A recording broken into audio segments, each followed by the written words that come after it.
warahmatullahi wabarakatuh. Halo teman-teman, di sini saya Ayu Purnamasari dari Unit 1 Universitas Samudra Lasa. Baik, di sini saya akan mencoba menjelaskan fisiologi Indonesia dari segi aspek geologi, aspek geomorfologi, iklim, dan biografi.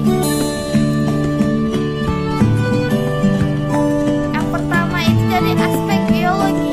Berdasarkan kondisi geologis Indonesia merupakan daerah pertemuan tiga lempeng tektonik besar, yaitu lempeng Indo-Australia, lempeng Eurasia, dan lempeng Pasifik.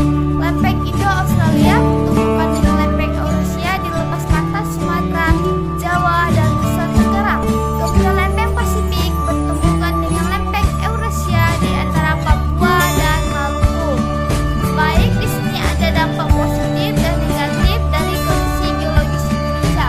Yang pertama, dampak positifnya yaitu abu gunung berapi dapat menyuburkan tanah yang bisa dimanfaatkan masyarakat untuk perkebunan dan pertanian. Kemudian, gunung berapi menghasilkan mineral industri dan bahan bangunan karena saat meletus, gunung berapi mengeluarkan material berupa pasir, kerikil, dan batu-batu besar. Jadi, letusan gunung berapi ini dapat ditempatkan sebagai bahan bangunan, membuat rumah, membuat jalan, dan lain sebagainya. Jadi yang ketiga itu ada letusan gunung berapi dapat menyingkap adanya barang tambang. Kemudian yang keempat, adanya gunung berapi menyebabkan terjadinya hujan agrografis, yaitu hujan naik pegunungan sehingga daerah tersebut banyak hujan.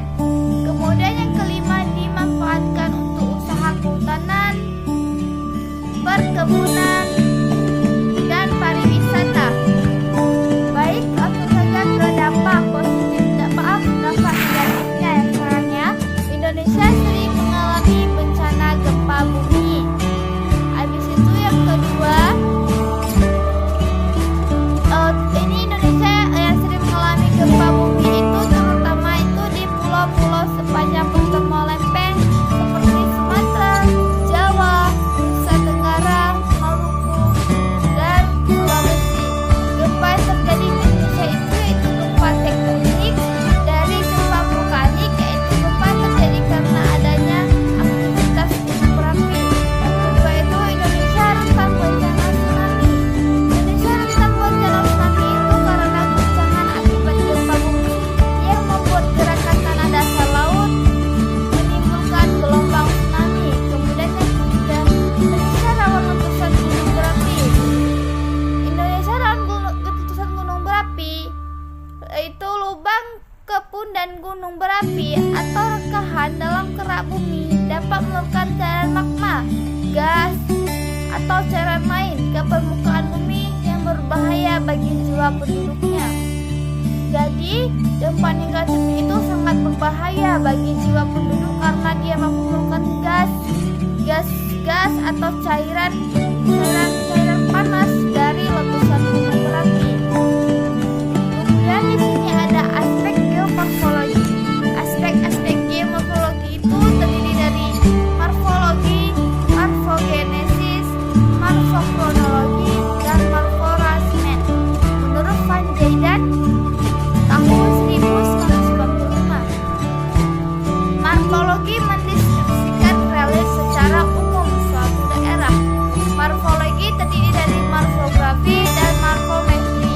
Menurut Joho Seharto 1996, dalam Surto Hadi 2001. Morfografi adalah aspek deskriptif karakteristik geomorfologi suatu daerah seperti dataran, perbukitan, pegunungan. Sedangkan morfometri adalah aspek kuantitatif seperti kemiringan lereng dan ketinggian.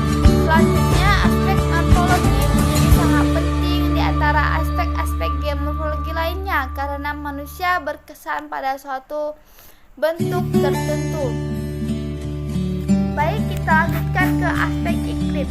Indonesia adalah negara yang beriklim tropis karena letak pada garis khatulistiwa. Dikutip dari buku Cakrawala Geografi 3 oleh Munawir, kondisi tersebut mengakibatkan Indonesia mengalami panas sepanjang tahun dengan suhu yang relatif tinggi.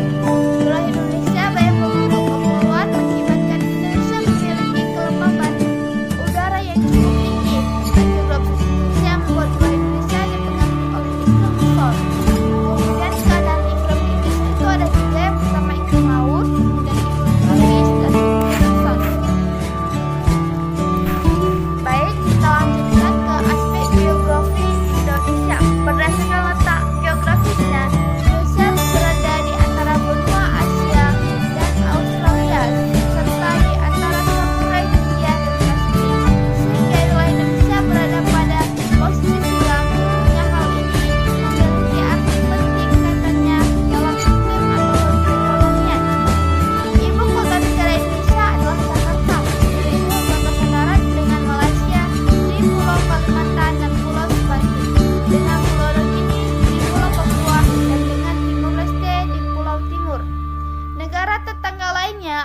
Singapura, Filipina, Australia, dan wilayah Persatuan Kepulauan